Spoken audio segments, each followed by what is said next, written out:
할렐루야. 10월 24일 목요일 말씀 묵상 시간입니다. 함께 보신 말씀은 예레미야가 3장 55절부터 66절 말씀입니다. 주님, 그 깊디 깊은 구덩이 밑바닥에서 주님의 이름을 불렀습니다. 살려주십시오. 못 들은 채 하지 마시고 건져주십시오 하고 울부짖을 때에 주님께서 내 간구를 들어주셨습니다.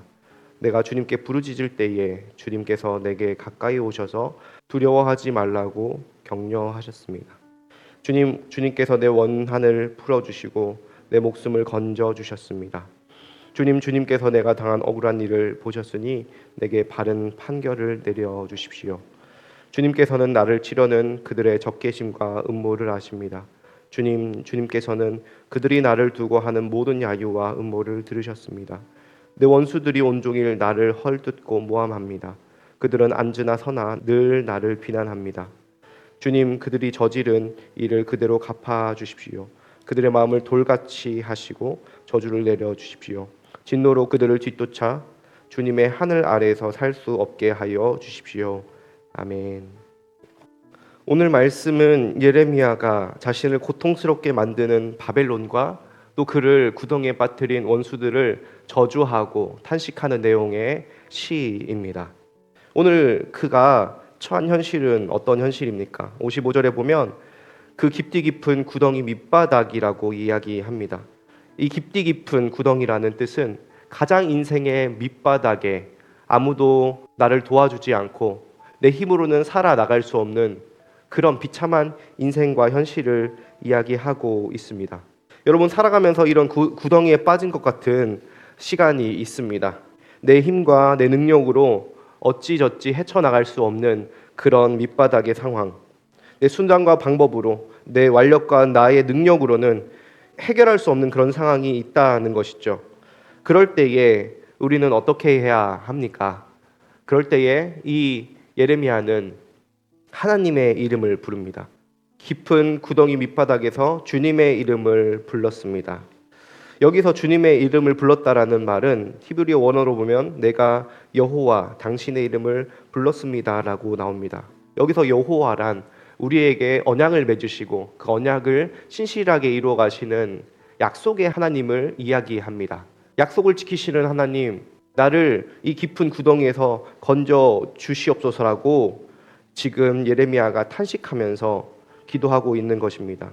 실제로 예레미야 38장에 보면 예레미야는 하나님의 말씀을 왕에게 전했다가 왕이 진노하여서 구덩이 속에 그를 가두는 일이 벌어지는 것을 우리가 본 적이 있습니다. 그때에 에티오피아 사람 에벳 멜렉이 아니었다면 예레미야는 그 구덩이 속에서 죽을 뻔했습니다. 그런 상황 속에서 그가 부르짖었던 하나님께 구했던 것은 무엇입니까? 살려주십시오. 주님, 나를 건져 주십시오라고 부르짖었고 주님께서는 그 응답을 에벳 멜렉을 통하여서 이루어 주신 것이죠. 그러면서 그가 기억했던 말씀이 있습니다. 이 말씀이 너무 중요한데요. 이 말씀은 예레미야 애가에서 딱 한 번 나오는 주님의 음성입니다. 나머지 모든 말씀들은 하나님께 탄원하고 하나님께 요청하는 그런 예레미야의 말이라면 이 말씀은 하나님의 말씀으로 예레미야 애가에서에서 한 번 나오는데요. 57절에 이렇게 나옵니다. 내가 주님께 부르짖을 때에 주님께서 내게 가까이 오셔서 두려워하지 말라고 격려하셨습니다. 여기서는 직접 주님께서 가까이 오셔서 두려워하지 말라고 격려하신 것처럼 지금 현재 그렇게 하시는 것처럼 나오지만 히브리어 시제를 보면 과거 완료로 되어서 예전에 하신 말씀으로 나옵니다. 이것은 언제 주님께서 예레미야에게 하셨던 말씀일까요?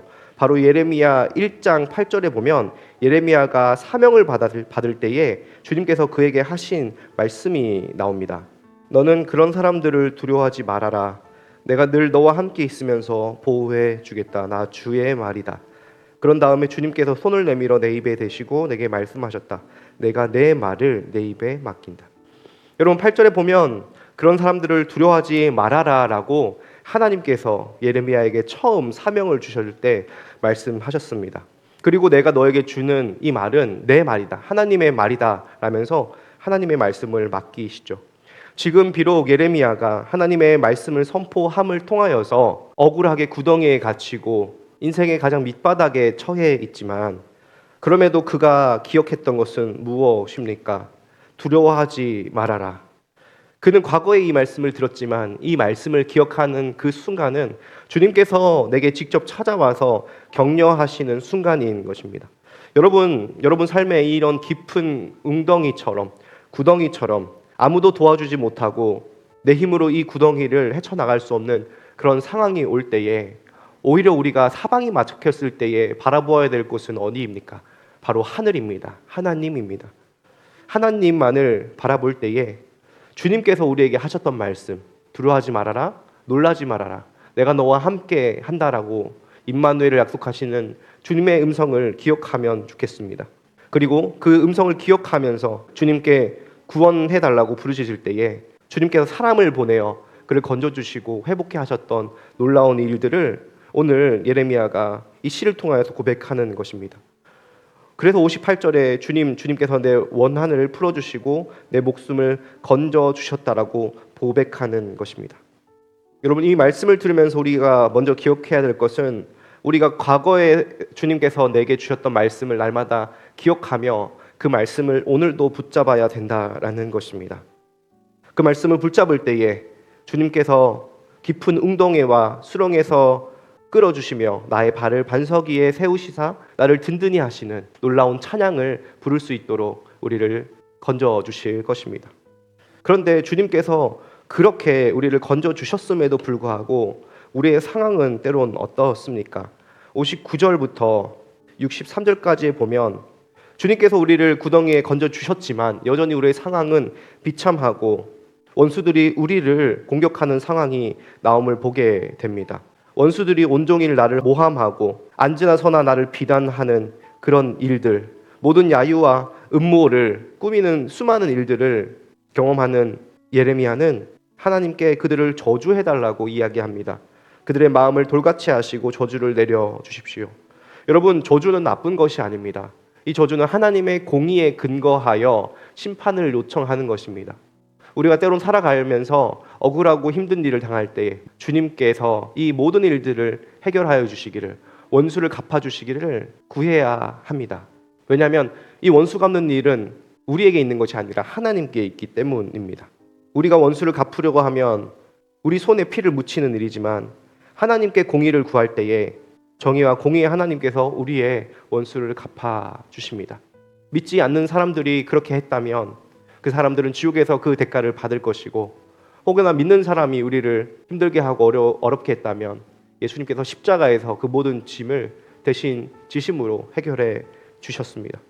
여기서 저주가 무엇인지 볼 수 있는데 진짜 저주는 무엇입니까? 65절에 보면 그들의 마음을 돌같이 하시고 저주를 내려달라고 이야기합니다. 여러분, 저주는 마음이 돌같이 되는 것입니다. 마음이 돌같이 된다는 것은 하나님의 음성을 듣지 못하는 상태입니다. 모세가 출애굽할 때에 바로의 마음이 이러했습니다. 바로의 마음이 완악하여서 돌같이 굳은 마음이 되었던 것을 우리가 잘 알고 있습니다. 그것은 하나님의 음성을 들어도 순종할 수 없는 마음입니다. 하나님의 말씀을 제대로 듣지 못하는 마음입니다. 여러분, 저주는 무엇이냐면 우리가 하나님의 말씀을 듣지 못하는 상태입니다. 여러분, 혹시 여러분이 그런 상태에 살아가고 있는 것은 아닙니까?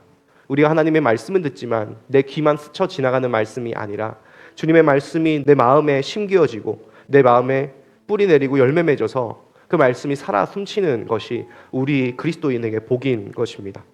오늘 이 예레미야의 말씀을 통해서 우리가 기억해야 될 것은 무엇입니까? 하나님은 우리의 고통과 고난의 부르짖음을 들어주시는 분이십니다. 주님께서 나의 간구를 들어주시며 내가 부르짖을 때에 나의 음성을 듣고 격려하시는 분이십니다. 그 방법은 바로 우리에게 주시는 하나님의 말씀과 음성입니다.